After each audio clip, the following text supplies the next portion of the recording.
You know, have you ever heard the phrase "so close yet so far"? Fenerbahce were this close of going through um, into the round of 16, which will have made 3 from 3 for the Turkish teams that were playing the playoffs. But unfortunately, the hill they were to climb was so big. Losing three at home was never an easy task that you can come back from it. I don't know. Like even the commentator said, why didn't they not play like this at home? Because they played well. They played really really well. Uh, Kareem had some good, you know, opportunities even before they considered the goal. They had opportunities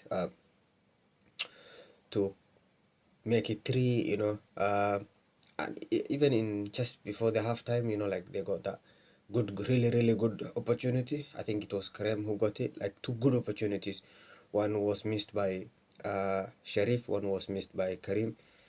And I think if those on another day, like let's say the Sharif reflection that was saved by the keeper and Kareem missing that, when technically they were given the ball both times. On another day, those two would have made difference, and going 3-3 on halftime or to halftime, would have made a big difference and morale for Fenerbahce, and they would have gone to the half knowing that they have come back, and even if it was 2-1, or 2-0 with either of those goals were converted or either those of chances were converted.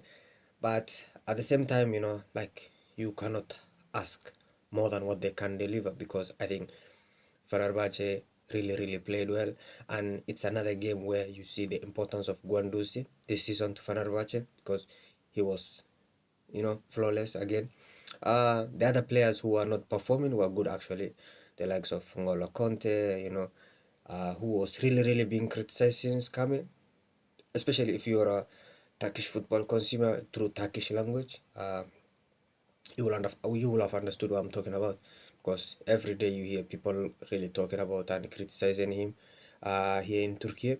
So I think today was a good reflection of what's expected of them. I think the fact that he rested the likes of Marco Asensio were not playing, and they came when the game was 2-0, shows that uh, he really knows that this team can, even the other players who were not, playing on Saturday can deliver. But other thing, where did, let's ask this question, where did Fenerbahce lose this game? They lost this game after the substitutions. I don't know if you guys were following the game. As I said yesterday, Turkish football fans, they watch all their teams, like they don't care who supports who, but when it's a Turkish team playing a foreign team, they support all the teams.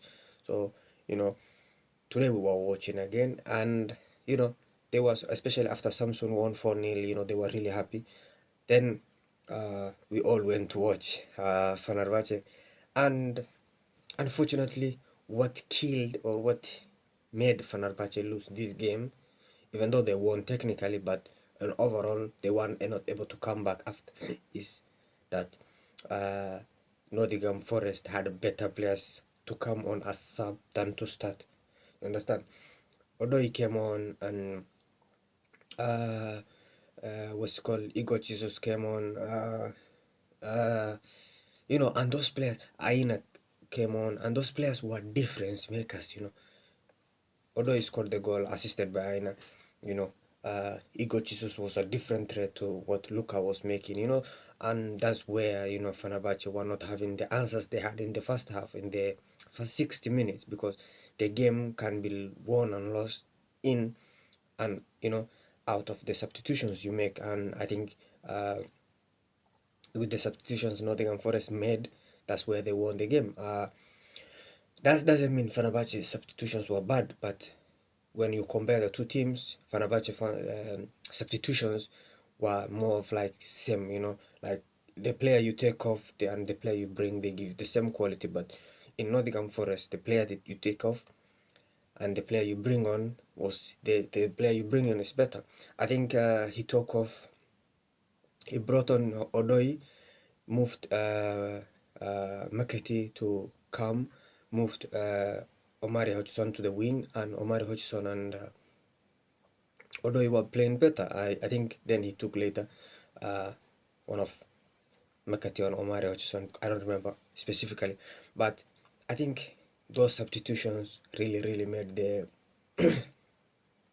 Fenerbahçe players to not have the freedom, the rhythm they had, because Aina started pushing back the Kerem wing, which they were really enjoying it in the first half or in the first 60 minutes. And you know, with that, those kind of things, they really make you question like what could be done better, what could have been, you know, improved on. But there's nothing, you know. Unfortunately, there's nothing Fenerbahce could have improved on because their game was good. They won, but unfortunately, hopefully they can win the league or something this season. The only people make fun of them, and I even saw some uh, people comparing them to Arsenal. You know, they start fighting for everything, but they finish second.